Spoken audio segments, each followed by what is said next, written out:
Today's Cook Like a Chef, we're making salted caramel. It's a great staple to have in your refrigerator. It's wonderful over ice cream, and it's a perfect hostess gift for the holidays. We start by heating up our heavy cream in a saucepan, and you just want to bring that until it's steaming, and then I just turn that off and then set it aside while I'm making the sugar. For cooking the sugar, we take the granulated sugar and the lemon juice and the water, and we're mixing that up in the saucepan very gently. Try not to splash sugar up the side of the saucepan, but just getting that sugar nice and wet. And then I take a pastry brush and wash down the sides of the pan and then turn on the heat. I start to cook the sugar, and it's going to take about 5 to maybe 8 minutes for the sugar to turn to the caramel stage, which is about 320 to 330 degrees here in Bend.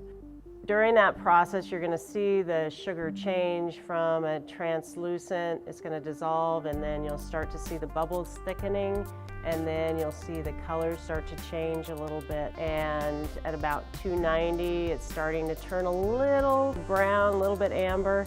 And then at about 310, I turn that heat down to super low and just let it finish cooking really slowly. And then once it reaches about the color I like, about 320, I pull it off the stove. You can shock it in some ice and it will stop the cooking immediately. Let that cool for about 2 minutes, and then add half of your cream to that, stirring it with a whisk. It might bubble up if it's not totally cool, but that's okay. And then you add the next half of the cream and stir that in. You should have a nice, silky, smooth, beautiful looking caramel. Don't forget to add the salt, because after all, it is salted caramel.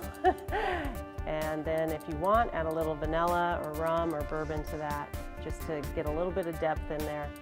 And that's it, the salted caramel.